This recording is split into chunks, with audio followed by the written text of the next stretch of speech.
Thank you for joining us for another episode of Today in Chess. I'm your host, Sharon Carpenter. Last month, we focused on the revival of chess in the US. We reviewed 2023's international competitions and explored how Americans are making an impact in chess all over the world. It seems as if it's always been a part of our lives, a game you can play at any age with your family, friends, even strangers. It's a universal language that breaks down barriers. But where did it come from? Our program today focuses on the story of chess.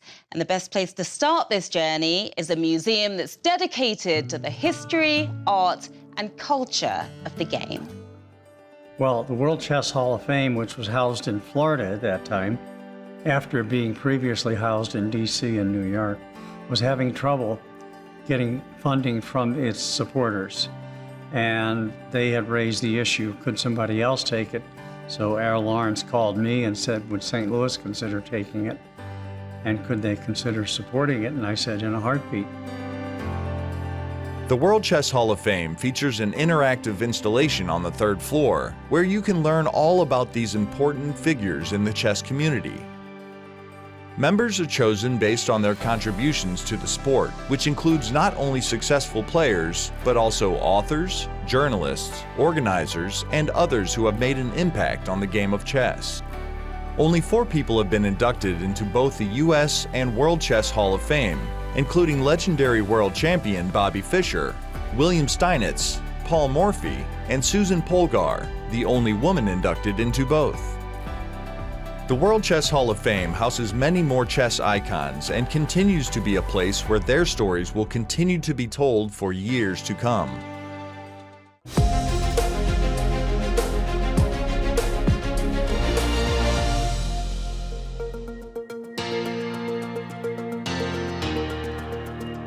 Well, the obvious advice is that they should play a lot and they should welcome the opportunity to play against stronger opposition, slightly stronger opposition.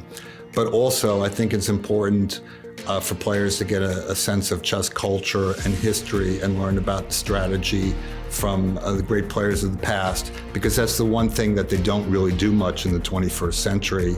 Now everything's all about the computers and tactics puzzles. And that's one of the things I try to do, and I write a lot of books, and I really try to show people the way that we learned in the old days still, I think, is valuable. Beliefs, motivation, and basically self-pushing, Belief, it's like, one of my methods in chess, which I believe it's true, I call it backtrack methods, backtrack thinking. Whenever you want to make your next move, don't just look for your next move. You look for the whole picture.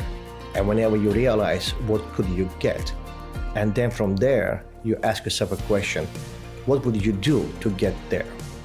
So beliefs, for sure. And then obviously, it's important for kids particularly to have a right advisors next to them. It's combination of being a good parent to support kid. Particularly, I have seen many cases when parents do not support kids, and that's not problems. Whenever the parent, kid, and coach, whoever guides him through, on the same page, they're gonna reach their goal for sure. These days, people are often looking at computers, which are helpful, but it's still, I think, helpful to look at the games of the various world champions throughout the years, different styles there, which is something that was focused on before they had computers, but now there's much greater emphasis on computers, which are helpful, but I think newer talents coming up should spend more time with the classical games as well. Well, I think the most important thing about improving at chess, if they're getting serious about chess, is to actually do it more than once a week, to actually focus on this as something you would do if you're learning a foreign language, or anything else, fencing, swimming, sports. More than, I would say, 2 times a week is something that's necessary to really start to improve and see the improvement quickly. When I asked my coach, old coach, how many hours a day I studied with him, he told me 10 a week. And I was like, really? Like it was 10 hours a week for years. I'm like, oh, okay. I had no recollection of that, but it takes time takes time to get good at chess, but it's worth it because it stays with you your whole life. These senior players have spent their lives playing chess and competing for titles. Their incredible achievements have them revered across the world. One thing's for sure, you're never too old for chess.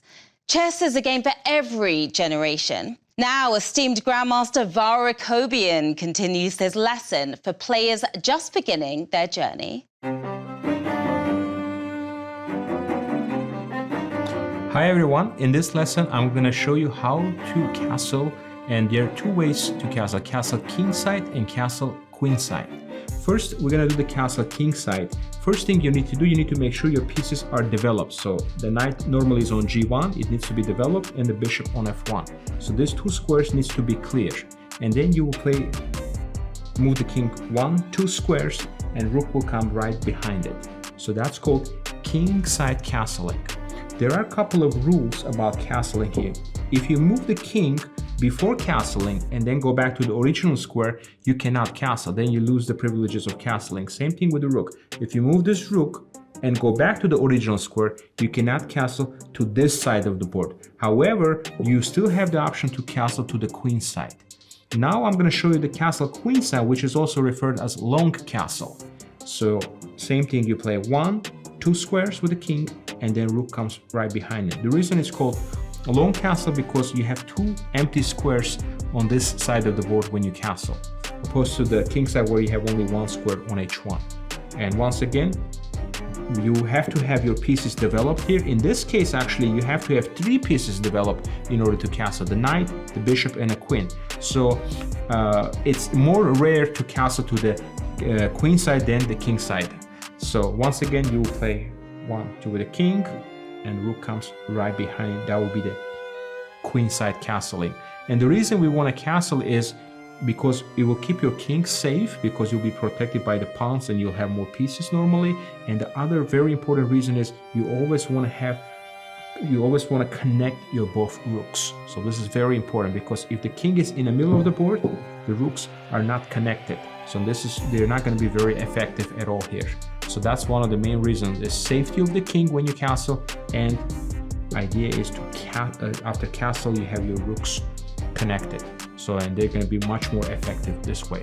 So castling is very important part of the game, and normally you want to castle within the first 10 moves of a chess game. Hope you enjoyed this lesson, and we'll see you next time.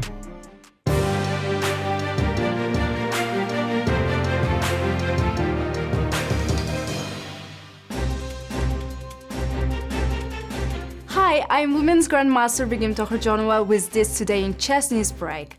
Magnus Carlsen, the #1 rated chess player in the world, has officially pulled out of the 2024 Candidates Tournament. This has created an opportunity for Grandmaster Nijat Abbasov to join the candidates field. Alireza Firuza has claimed the 8th and final spot on the tournament roster, barely edging out American Wesley So. Also, the American Cup roster is set, and it's an amazing field of players, including world #2, Fabiana Caruana. The American Cup action begins March 12th in St. Louis, Missouri. Join us every month on Today in Chess for more updates and news. The 2024 Candidates Tournament is almost here, and the stacked field is ready to put it all on the line to be able to compete for the World Championship title. Jan Nepomniachtchi, the runner-up from the 2022 World Championship, is back for the 3rd time in a row, winning the tournament in his previous 2 appearances. Magnus Carlsen officially withdrew from the event in January of 2024, making way for Grandmaster Nijat Abbasov from Azerbaijan, who is the lowest-rated player heading into the event. Young Indian Grandmaster Ramesh Babu Pragagnanda has taken the chess world by storm as his rise in the chess rankings just continues to ascend. He qualified for the event by finishing 2nd behind Carlsen in the 2023 Chess World Cup. 2023 FIDE Grand Swiss winner Vidit Gujarati, Indian Grandmaster ranking within the top 15 in the world, won 7 games out of 11 to win the event and earn his spot in this year's candidates tournament. Another Indian Grandmaster joins the field, Gukesh D, runner-up in the 2023 FIDE circuit, qualified at the young age of 17 years old. In September of 2023, Gukesh officially surpassed legendary Indian Grandmaster Vishwanathan Anand as the top-ranked Indian chess player, a position Anand held for 37 years. France #1, Alireza Firouzja makes his second straight candidates tournament and is looking to improve upon his 2022 performance, qualifying for the event as the highest-rated remaining player in the January 2024 ratings. Our first American in the event, fan-favorite chess streamer, Grandmaster Hikaru Nakamura is back for his second straight candidates appearance and third overall. Nakamura fell just short in 2022, finishing tied for third after losing in the final round to eventual runner-up and current world champion Ding Liren. American favorite and St. Louis local Fabiano Caruana had an exceptional 2023, winning numerous tournaments and events. Caruana qualified through his third-place finish in the World Cup, but managed to top the FIDE circuit with over a 30-point cushion. Caruana has qualified for 4 straight candidates tournaments dating back to 2016. Caruana is looking to carry his momentum from 2023 into 2024 and get back into the World Championship to become the only second American to achieve that title after the legendary Bobby Fischer. The 2024 Candidates Tournament begins in April with a stacked field of competitors looking to challenge current world champion Ding Liren for the chance to become the new world chess champion. There's a lot going on in the world of chess, but nothing is bigger than the upcoming Candidates Tournament. Chess is truly an international phenomenon. The game spans centuries, but where did it really begin? There are legends and stories that have been told throughout time. With the help of the World Chess Hall of Fame and Museum, we'll explore some of the history and the cultures that have impacted its evolution. Since chess's creation, people of different regions have transformed the pieces to reflect their own cultures and history. While the pieces originally reflected units in the Indian military, replete with chariots, cavalry, elephants, and military advisors, European chess set creators later included pieces like bishops and queens, reflective of their own political structures. In 1849, the Staunton-style chess set was introduced to the public. Though it has since become the standard set for tournament play around the world, people still create sets with unique imagery.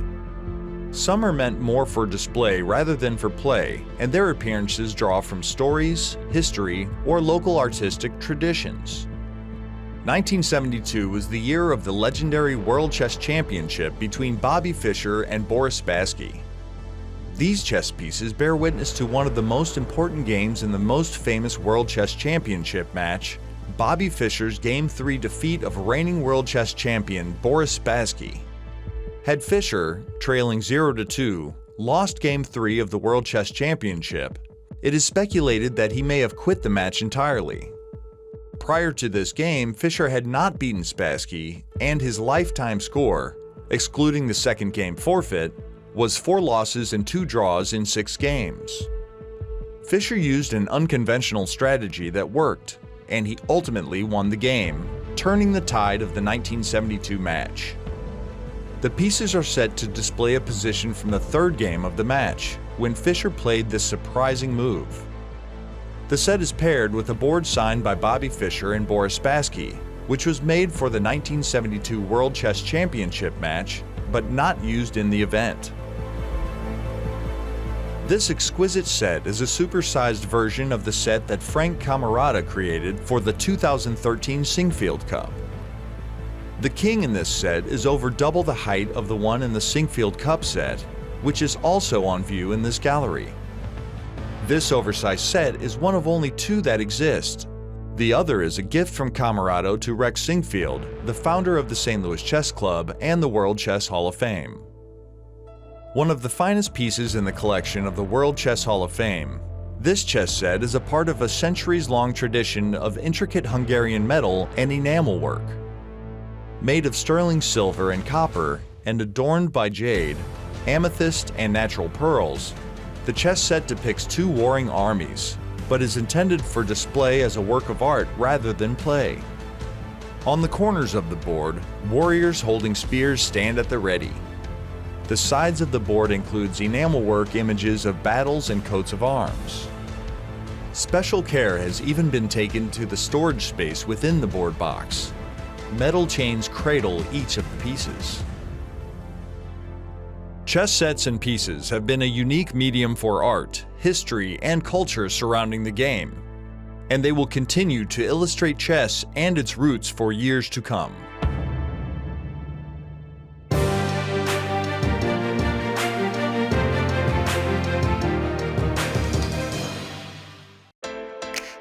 In 2021, a brand new tournament with an exciting format was added to the calendar here in the United States and is quickly becoming a fan-favorite event.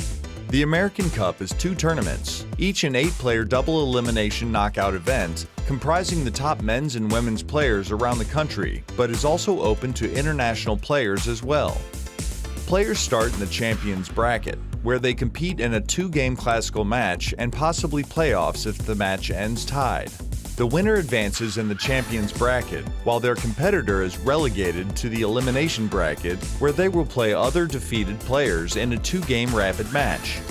From there, it's win or go home, giving players the opportunity to come back and win the whole thing even with an early loss. 2024 marks the 3rd straight year of the American Cup, bringing with it an adjusted format and a bigger prize fund.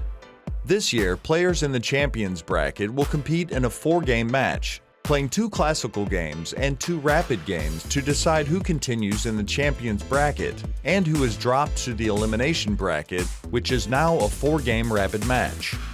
The 2024 installment of the American Cup also comes with a significant increase in prize fund, going from $300,000 to $400,000. The American Cup returns March 12th with the tournament's first ever men's champion, Fabiano Caruana, headlining Group A, and 2-time women's champion Irina Krush headlining Group B. Both will be challenged by the other strong competitors looking to claim their first ever title. The American Cup is quickly becoming a tournament where anything can happen, and it's an event both players and fans alike don't want to miss.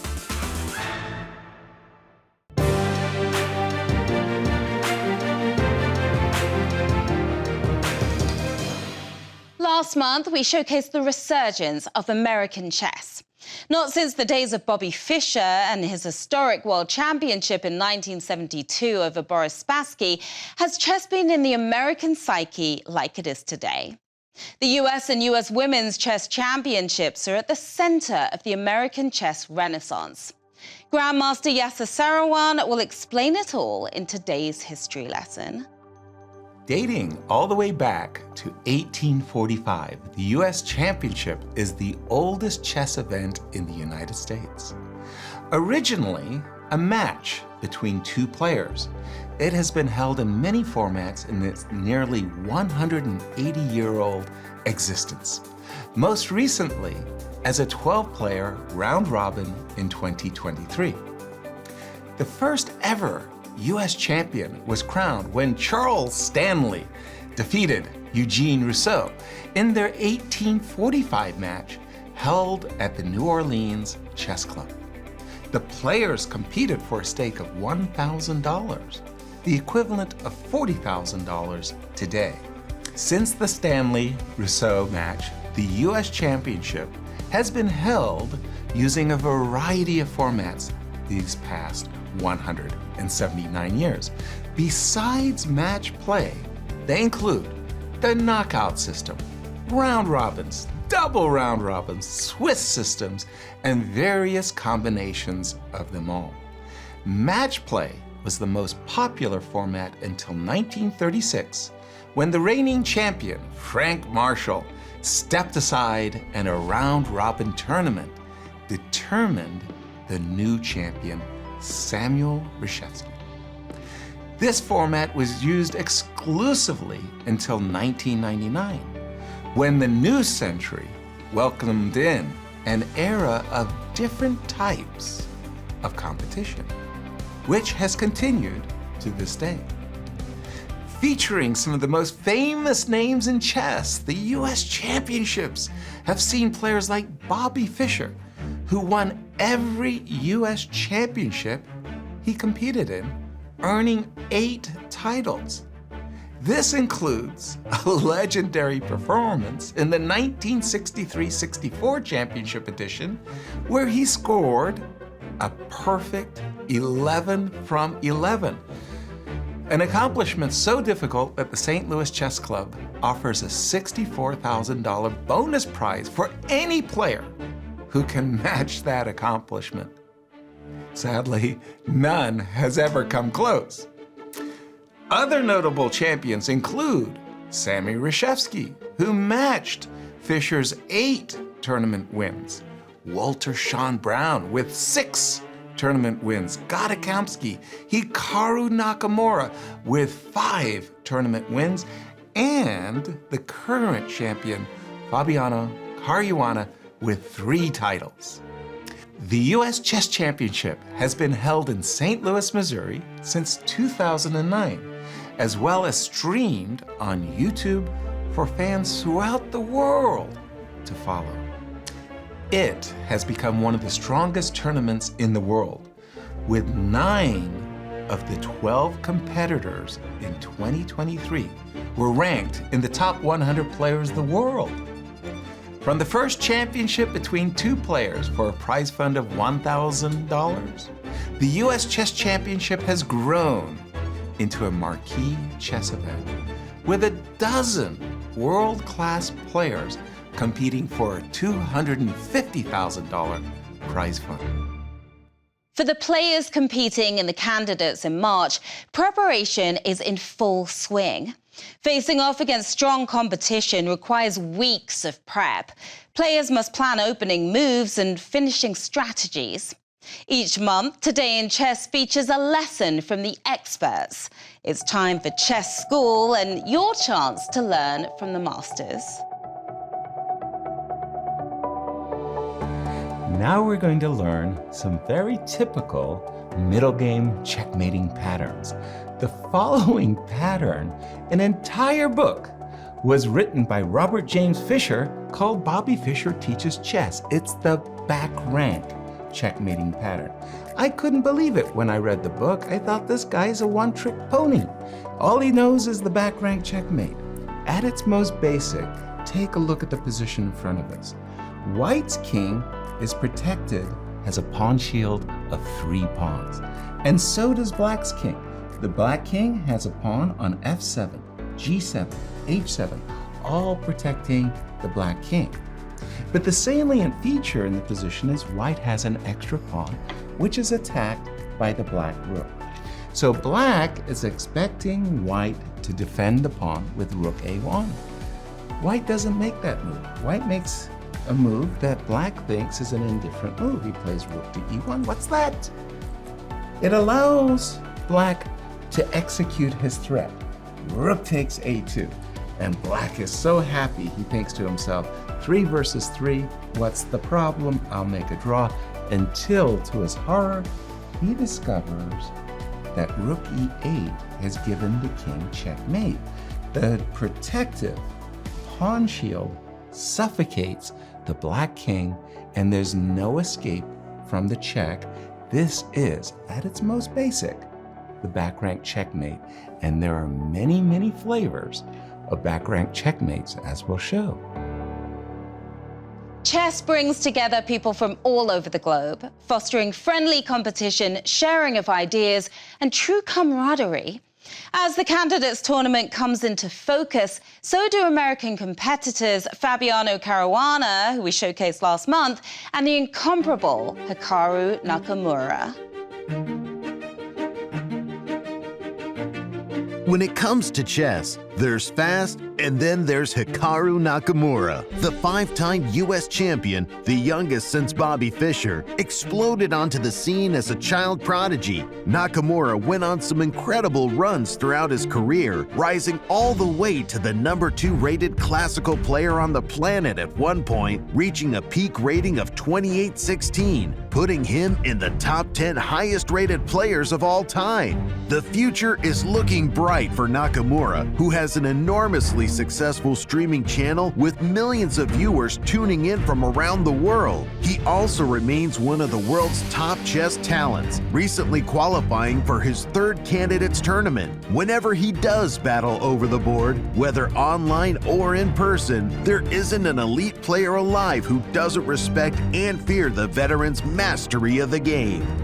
The rich history of chess around the world continues to be written every single day. A visit to the US and World Chess Hall of Fame in St. Louis, Missouri can help you better understand how chess has impacted the world. This year of chess is just beginning, and we'll be there with you along for the thrilling ride. Thanks for watching, and see you next time on Today in Chess.